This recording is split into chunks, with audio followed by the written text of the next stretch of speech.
sa small lang na token, which is the garland made of coffee, mga papa. So we are so grateful. This is a Father's Day celebration. Gitawag tanan ang mga tatay a surprise celebration for the Father's Day na si CJ ug si Nika ready na sila para muhatag sa simple token coming from the church. Ihatag nila sa ilang dada. So ready na ang mga bigwis o ihatag. Syempre nag-apil-apil po ta sa picture kay basinan wa tay labot, apil-apil po ta o na sila ready na. So nanay i-announce ang MC kung unsa na angay buhaton na murag kulba-kulba na sila ana gipanghatag na ang ilahang garland with mga coffee na siya. Manog hatag kung makita ninyo si CJ o si Nika hinggakos gid si CJ o si Nika sa iha dada, pero si CJ may grabe kay iyon gid siya sa iha sa ako nga mi di man day lalimolay papa mino. So ganina pag ako sa kadada kay duha ka ba ko papa pero gibiyaan ko nila, pero si dada wa siya ko nila biyae, wa siya ko niya biyae no. Thank you Lord nga na ako'y dada nga wa ko biyae niya. O mo na ya istorya.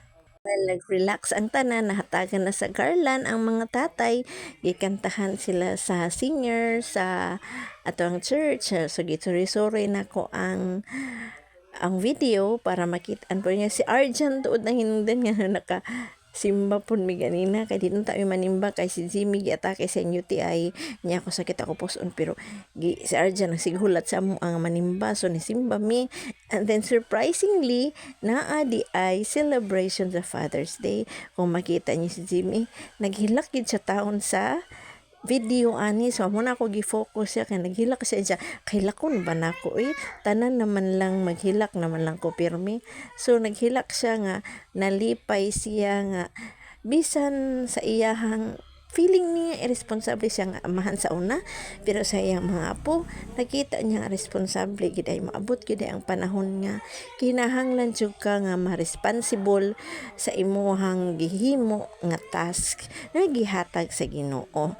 Mo gina iyang gipasalamat sa Ginoo nga bisan unsa nahitabo sa iyaha, bisan unsa nga pangbati tanan-tanan iya gibuhat, pero naagya po ng Ginoo nga wala gid sa biyae ug sige gyapon siya ginapasaylo sa iyang ginabuhat.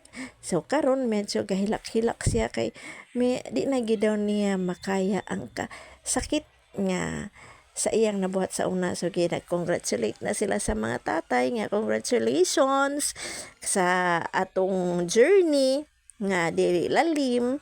So thanks God nga wa gid ti taniya biyae for a long time. So nisul ni ko andool pagid sinika kay niki sa iyahang dada ni great og Happy Father's Day dada.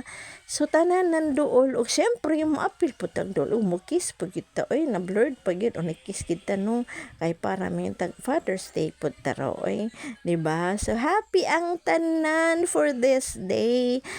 Ang tanan father nga naa anang adlaw so blessed mo gina siya. Og before we go, we have a Bible verse, Malakay chapter 4 verse 6. He will turn the hearts of the parents to their children and the hearts of their children to the parents.